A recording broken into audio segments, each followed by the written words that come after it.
बिस्मिल्लाहिर्रहमानिर्रहीम, अस्सलाम वालेकुम। ये ज़रा मनाजिर देखिए। ये इंडियन नेवी ने हंगामी तौर पर अपना बहरी बेड़ा आईएनएस कलकत्ता रवाना किया। हुआ ये है कि हौसियों ने हमला किया अमेरिका के बहरी बेड़े पर और जलाकर उसको राख कर दिया और वो डूब रहा था। और जब ये डूब रहा था तो कोई बचाने के लिए नहीं आया। इंडिया की नेवी ने पहले देखा कि ये सारे डूब जाए, हौसी चले जाएं।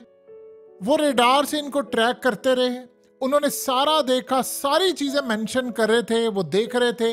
लाइफ बोट पे जब इनके लोग आए तो फिर उसके बाद इंडिया की नेवी के यानी हंगामी तौर पर ऑर्डर्स आते हैं और फिर जाकर इन लोगों को बचाने जाते हैं। अब इसमें इंडिया का यानी आप सोचिए जो क्रू मेंबर्स हैं उनमें 3 लोग मारे गए हैं, जिसमें 2 फिलिपीनी, 1 वियतनामी है और इनमें 6 से 8 के करीब जख्मी है, जिसमें इंडिया का भी जो मेंबर्स थे वो भी उसमें जख्मी है। यानी एक उसमें मेंबर उनका भी था और गालिबन और भी बहुत सारे लोग थे। इसमें श्रीलंकन थे, नेपाली थे और दीगर यानी आप फिलिपीनी, वियतनामी और दीगर नेशनैलिटीज के लोग थे। अब हुआ ये है कि इंडिया की फोर्सेस ने फौरी तौर पर यह देखा कि इस सारे मामले पर हौसियों ने इनको तबाह कर दिया है, अब हमें बचाने के लिए जाना चाहिए। लेकिन वो वहां से चीखते रहे, डिस्ट्रेस कॉल देते रहे इंडिया की नेवी को कि ये हम पर हमला करने वाले हैं, हमला करने वाले हैं, आप हमें बचाने के लिए आ गए हैं। लेकिन वो बचाने के लिए नहीं गए इनको, और वो इंतजार करते रहे कि यमन के हौसी यहाँ से वापस चले जाएं, फिर उसके बाद हम जाएंगे। असल में वहां पर जब ये खड़े थे तो इन्होंने 3 दफा ऑपरेशन शुरू करने की कोशिश की। पहले करने की कोशिश की, इन्होंने देखा अभी तक वो वहां पर मौजूद थे, क्योंकि डिस्ट्रेस कॉल इनको आ गई थी पहले ही कि आप बचाने के लिए आए।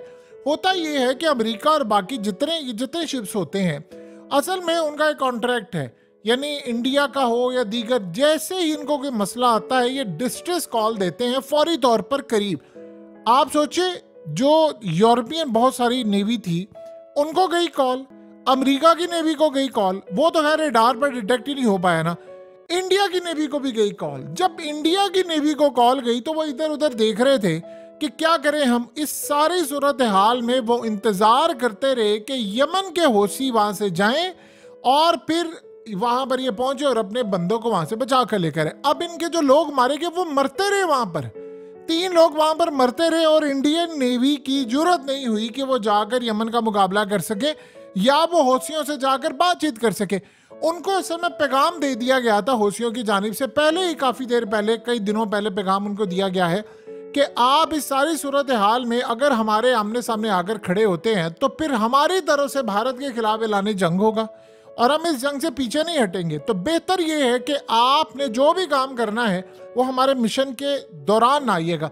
अब इंडियन नेवी बार बार कहती रही। उधर आप सोचिए अमेरिका, जर्मनी और सारे, ये असल में इंडिया का जो आईएनएस कलकत्ता है यानी जो इनका बहरी बेड़ा ये करीब था और सबसे करीब भारत का था। इनको सिग्नल आ गए थे लेकिन ये इंतजार करते रहे कि वो मिशन मुकम्मल करके तबाह करके जाएं तो फिर हम इसको रेस्क्यू करने के लिए जाएं। अब आप सोचिए जरा कि हौसियों का इतना खौफ है, इतना खौफ है। आप बताइए कि हौसियों का क्या मुकाबला है इंडिया के साथ, यानी कोई मुकाबला है।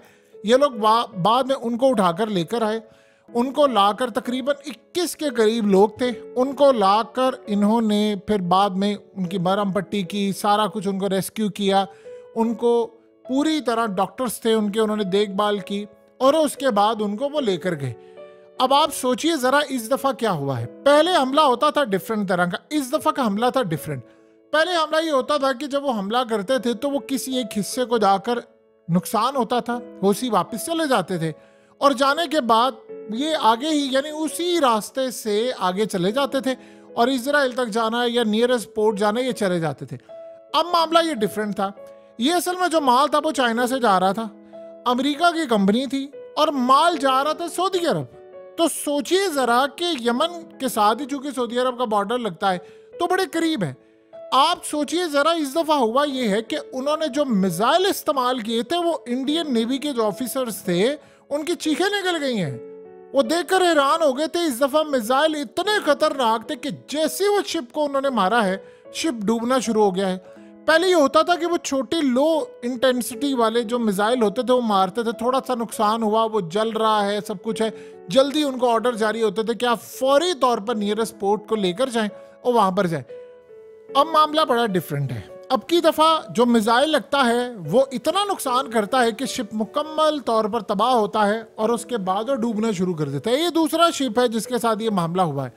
इस वक्त हंगामी तौर पर पेंटागन में मीटिंग्स जारी हैं और मीटिंग में फैसला ये हो रहा है कि अब हमने जंग छेड़नी है हूथियों के साथ या हमने क्या करना है, ये तो सूरत हाल बताएंगे। आप सोचिए ज़रा कि इस वक्त पूरी वो तैयारी कर रहे हैं, यानी यहाँ पर पूरे का पूरा मामला कर रहे हैं कि हमने किस तरह लड़ाई करनी है। सबसे ज़्यादा अगर कोई नेवी करीब तरीन पड़ती है तो वो इंडिया की पड़ती है। इंडियन ओशियन के करीब असल में ये जो अब हमला हो रहा है वो अरेबियन सी और इंडियन ओशियन में हो रहा है हमला, यानी रेड सी में वो नहीं आए और इन्होंने तबाह किया। कुछ जगहों पर रेड सी में आते हैं, कुछ जगहों पर नहीं आते, लेकिन जहां पर नहीं आते वहां पर इंडिया की नेवी करीब है।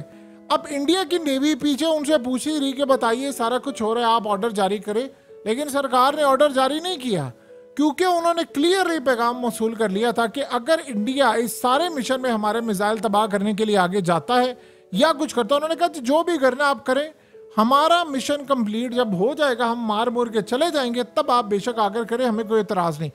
ड्यूरिंग मिशन जैसे उन्होंने पहली कॉल दी और उन्होंने कहा, और उन्होंने ऑडियो भी जारी की, उसमें उन्होंने कहा कि आप वापस मोड़ ले इसको, हम आपको तबाह कर देंगे। एक दफा, दूसरी दफा, अब दोनों दफा जब उन्होंने कॉल की तो उन्होंने इंडिया को कहा, अमेरिका को कहा और बाकियों को कहा और बार बार कहते रहे कि नहीं आप आए मदद करने के लिए।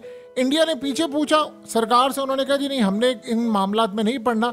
अमेरिका बहरहाल इनको कहता रहा कि आप ये काम करें। जब वो तबाह हो गया फिर सिग्नल्स आए, वो असल में मॉनिटर कर रहे थे सारी सिचुएशन को। जब हुआ तो फिर उसके बाद सरकार की जानिब से ऑर्डर ये जारी हुए कि आप इनको जाकर बचाने के लिए लेकर जाएं।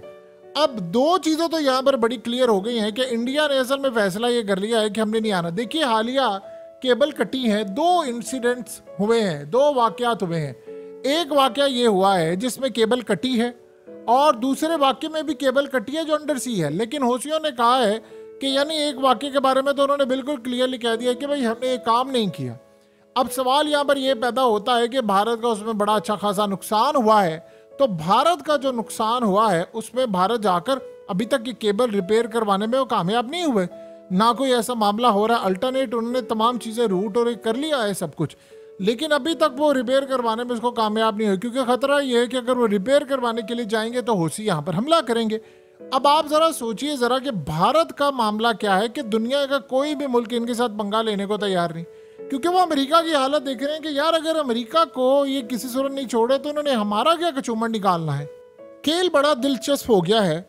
उधर इंडिया ने अपने बहरी बेड़े जो पहले कम थे मजीद ज़्यादा लाकर तैनात कर दिए हैं। इंडिया की नेवी को इस वक्त मुकम्मल तौर पर हाई अलर्ट किया गया है, और वो हाई अलर्ट इसलिए नहीं किया गया कि उन्होंने हौसियों से मुकाबला करना है। प्रॉब्लम ये है कि ये जंग हो सकता है कल को करते करते इंडिया और हौसियों की भी जंग छिड़ जाए, ये भी आप ज़हन में रखिएगा। इस सारी सूरत हाल में इंडिया और हौसियों की जंग किस तरह छिड़ सकती है। देखिए अभी सिचुएशन ये है कि बहुत ज़्यादा मामला काफ़ी हद तक ख़राब है। अमेरिका इस वक्त प्लानिंग कर रहा है, उसने कोई बड़ा हमला करना है, क्योंकि ये मामला इस तरह नहीं चल सकता। अब बहुत सारी जो कंपनीज हैं वो बहुत ज़्यादा अमेरिका पर गुस्से हैं, बल्कि यहाँ तक मामला हो रहा है कि कई कंपनीज ने फैसला ये किया है, असल में हौसियों ने कहा है कि जो भी यहाँ से शिप गुजरेगा हमसे पहले वो परमिट लेगा, हमारे साथ रजिस्टर्ड होगा, रजिस्टर करके हम उसको परमिट देंगे, और परमिट इस शर्त पर देंगे कि आप सब कुछ कर सकते हैं लेकिन सामान नहीं जा सकता इजराइल के लिए। जब आपको परमिट मिलेगा, टैग लगे होंगे, तो हम उसको स्कैन कर लिया करेंगे, हमारे यहाँ पर तमाम चीज़ें होंगी और आप यहाँ से चले जाएंगे। अब उसमें शराइत उन्होंने 3 रखी हुई हैं। एक तो इसराइल के लिए माल नहीं जाएगा, चाहे वो किसी भी कंपनी का हो, ये तो हम छोड़ेंगे नहीं, चाहे वो चाइना का क्यों ना हो, चाहे वो रूस का हो, इसराइल के लिए माल नहीं जाएगा। एक शर्त तो नंबर 1 ये है। दूसरा, अगर कोई जहाज अमेरिका की कंपनी का है, चाहे वो इसराइल के लिए माल लेकर जा रहा है, नहीं जा रहा, इवन कि आप इस दफ़ा देख लें ये चाइना से माल आ रहा था और सऊदी अरब जा रहा था, इसमें ट्रक थे, स्टील था, तो ये तो इसराइल नहीं जा रहा था, लेकिन वो कह रहे हैं अमेरिका की कंपनी थी तो उन्होंने उड़ा दिया। एक तो ये नंबर 2 जो शर्त है कि वो अमेरिका की होगी तो हम उसको तबाह कर देंगे। नंबर 3 कि अगर वो बरतानिया की भी कंपनी होगी तो हम तबाह कर देंगे। प्रॉब्लम ये है कि अमेरिका, बरतानिया और इसराइल ये कुल मिलाकर जो 50 से 60% जितनी भी शिपिंग कंपनीज है वो सारी इनकी हैं।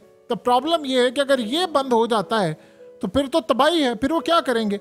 अब 2 ही सोल्यूशन बाकी बचे हैं, या तो अमेरिका लड़ाई कर ले बहुत बड़ी और इसमें भारत उसके साथ शामिल हो जाए, या अमेरिका की लड़ाई हो जाए और अमेरिका पूरी तरह तबाह बर्बाद हो जाए, फिर उनको समझ आए कि ठीक है जी अब इजराइल के साथ हमने नहीं खड़े होना, या स्टार्ट में ही वो इजराइल को कह दे कि भाई आज के बाद हम आपकी जंग से निकल रहे हैं और हमने कोई जंग नहीं लड़नी। इजराइल ने वहां पर काम ये किया है कि वो सारी की सारी जो डील्स थी वो परमानेंटली खत्म कर दी है। यानी जो डील की बातचीत हो रही थी कि हमने लड़ाई नहीं करनी, सारा कुछ नहीं करना, कैदियों का तबादला है, सब कुछ, इवन कि उन्होंने जो अपनी कैद में यानी जो गजा के लोग थे वो भी कई मार डाले हैं। तो लिहाजा वहां पर तो लड़ाई बड़े पैमाने पर शुरू होने वाली है। इन्होंने 15 मार्च तक का टाइम दिया है हिजबुल्लाह को और कहा है कि ये बॉर्डर से जो आप मामला हमारे साथ कर रहे हैं, जैसे मिसाइल वो मार रहे हैं, उन्होंने कहा अगर आपने बंद ना किया तो फुल स्केल वॉर होगी। 2006 को आप भूल जाएंगे, हमने पूरी तैयारी कर ली है, हम फुल स्केल वॉर के लिए आ रहे हैं, बड़ी जंग होने वाली है हिजबुल्लाह के साथ, लिबनान के साथ हम इतने स्ट्राइक करेंगे, इतने मिसाइल मारेंगे कि आप सोच नहीं सकते। उधर हिजबुल्लाह ने कहा ठीक है अगर आप आ जाएंगे तो हमने जो 2.5 लाख मिसाइल रखे हैं वो आप ही के लिए रखे हुए हैं, वो आपके शहरों को ही उड़ाने के लिए रखे हुए हैं, तो हम तो तैयार हैं। वहां पर उन्होंने काम शुरू किया है। उधर यमन ने काम ये किया है कि वो हिजबुल्लाह के साथ अपने लड़ने वाले जितने जंगजू हैं उनको तैयार करें, या वो गजा में जाकर लड़ेंगे, या वो शाम की साइड से लड़ेंगे, या वो हिजबुल्लाह के साथ लड़ेंगे, जैसे भी लड़ाई होगी वो भी लड़ाई करने के लिए तैयार है। और इसका ये मतलब है 2 काम होने वाले हैं। देखिए एक तो मामला ये है कि अमेरिका, बरतानिया और इजराइल इन्होंने अपनी पोजीशन एक ही रखनी है, यानी अमेरिका ने हथियार देने ही देने हैं। एक तो ये बात बड़ी क्लियर होगी। अभी तक तो अमेरिका के पास 2 ही ऑप्शन है, या तो वो इसराइल की जंग से बाहर आते तो ठीक है, फिर तो होशी ठीक है उनको जाने देंगे, या फिर वो होशियों के साथ लड़ाई कर ले, क्योंकि 2 ही सूरत हाल है। तो पहली ऑप्शन तो बुरी तरह रिजेक्टेड हो गई है कि भाई यहाँ पर वो इसराइल का साथ देंगे, हथियार देंगे, मजीद चीज़ें देंगे। आप सोचिए अमेरिका के अंदर जो मिसाइल की फैक्ट्रीज हैं उन्होंने फुल कैपेसिटी में काम करना शुरू कर दिया, बल्कि इस वक्त डबल कैपेसिटी में वो काम कर रहे हैं। जितना वो काम करते थे, जितनी उनकी मैक्सिमम लिमिट है वो उस तक जाकर काम करें। एक तो ये सूरत हाल होगी। दूसरी जानिब भारत असल में इस वक्त तैयार बैठा हुआ है। देखिए उन्होंने इस जंग में कूदना नहीं है, लेकिन इसका ये मतलब नहीं है कि वो सारे खतरात को देख नहीं रहे या मामला नहीं हो रहा। भारत को खतरा ये है कि केबल्स अगर कट गई हैं, देखिए हुआ क्या था लास्ट टाइम, भारत से एक शिप आ रहा था जिसको तबाह कर दिया। किया वो अमेरिका या इजराइल ने था, लेकिन नाम उन्होंने ईरान पर लगा दिया और ईरान ने क्लियरली कहा कि हमने भारत से बातचीत की, उन्होंने कहा हमने नहीं तबाह किया। और ये बिल्कुल गलत बात है, क्योंकि आपके साथ ताल्लुकात है, हम नहीं ये करेंगे। तो उस वक्त से लेकर अब तक भारत ने अपनी जो नेवी थी उसको हाई अलर्ट किया था और वो लेकर आए। अब इस वक्त वो रेस्क्यू मिशन के ऊपर हैं कि वो सबको बचाकर लेकर जाते हैं, लेकिन भारत इस बात पर भी तैयार बैठा हुआ है और यहाँ पर उसको कोई ना कोई फैसला करना है, और ये फैसला होना है, क्योंकि इस सारी सूरत हाल में पीछे नहीं रह सकते। फैसला उन्होंने ये करना है कि आया उन्होंने हमला करना है या वो जो केबल अब कटेगी उसको बचाना है। देखिए एक बात का अभी तक नहीं पता कि केबल हो सकता है अमेरिका खुद काट दे और ऐसी जगह से काट दे कि पूरे का पूरा भारत उसकी जद में आ जाए। Then what next? फिर क्या होगा? फिर अगर ये केबल इतनी बड़े पैमाने पर जाकर कट जाएगी तो आप फिर अंदाजा लगा सकते हैं कि भारत पूरी तरह तबाही का शिकार हो जाएगा। और जब भारत तबाही का शिकार हो जाएगा तो मामला तो काफी हद तक खराब हो सकते हैं। यानी इस लेवल पर जाकर लड़ाई हो सकती है कि भारत का पूरा इंटरनेट तबाह हो जाए, भारत का सब कुछ बर्बाद हो जाए, और उसके बाद उनको कहा जाए कि या तो केबल रिपेयर की। देखिए केबल रिपेयर भी तो करनी होती है ना, कुछ चीज़ें ऐसी होती हैं कि जहां पर अगर नुकसान ज़्यादा होता है तो इमीडिएटली आपको रिपेयर करके वक्ती तौर पे एक सोल्यूशन देना होता है। तो अगर ये सूरत हाल होगी, अमेरिका ने काट दी, इसराइल ने काट दी, नाम उन्होंने होशियों पर लगा दिया और वहां पर कहा जी ये मामला होगा, फिर क्या करेंगे? जैसे पहले उन्होंने शिप भी तो तबाह किया ना। तो ये सूरत हाल भारत को देखनी है। दूसरी जानिब ये भी पॉसिबिलिटी है कि अब भारत जिन जगहों से, प्रॉब्लम ये है कि रेड सी के अंडर से आ रही हैं वो केबल्स, अपनी साइड से तो वो हिफाजत कर लेगा, तो वहां से कैसे हिफाजत करेगा? ये सारा मामला जो है अमेरिका ने लेट से उसको कहे कि ठीक है जी तुम केबल की हिफाजत करो, जो मर्जी हो, हमें नहीं पता तुमने हिफाजत करनी है। वैसे अमेरिका से पूछे, भारत को कहने की बजाय आपने जो यूरोप की इतनी सारी नेवी बुलाई हुई है, तो आपकी अपनी नेवी या आपके डिस्ट्रॉयड झक मार रहे हैं या आपका एयरक्राफ्ट कैरियर कहाँ पर है, बुलाकर लेकर आए ना, तो करें ना यमन से जाकर लड़ाई, ये जरा स्ट्राइक तो करें यमन पर जाकर, लेकर जाएं अपने सारे तैयारे। नहीं कर सकते। तो इस सारे मामले पर भारत को भी देखना, वो बड़ा असल में देखिए उन्होंने बड़ा मैनेज किया है, भारत ने तमाम चीजें मैनेज की हैं, बड़ी मुश्किल से मैनेज की है। पहले ऐसा नहीं होता था कि भारत मैनेज करता, भारत बड़ा सोच समझ के कर रहा है, हमारी मैशत है, हमने लड़ाई नहीं मोल लेनी, हौसियों के साथ उसने अंजाम देख लिया है कि जो भी उनसे लड़ाई करता है वो उसका भुरकस निकाल देते हैं। और फिर देखिए, अगर उनकी लड़ाई यहाँ से हो जाती है तो ईरान भी तो उनके हाथ से निकल जाएगा ना। तो कुल मिलाकर सारी सूरत हाल का वो जायजा ले रहे हैं। फिलहाल उनकी नेवी जाकर उनको बचा रही है, उनके लोगों को बचा रही है और पैगाम दे रही है कि देखो हम आए हैं। लेकिन एक मजे की बात यह है कि जब वो लोग चीखते रहे, कॉल्स देते रहे, तब भारत की नेवी नहीं बचाने के लिए गई। लेकिन एक बड़ी अजीब बात है, ये अमेरिका की नेवी क्या कर रही थी, जर्मनी की क्या कर रही थी, इटली की क्या कर रही थी? ये सारे तो रेड सी के अंदर मौजूद थे, इनमें से गया क्यों नहीं कोई? ये भी एक बड़ी सूरत हाल है। ये इनके रडार पर ही डिटेक्ट नहीं हुआ।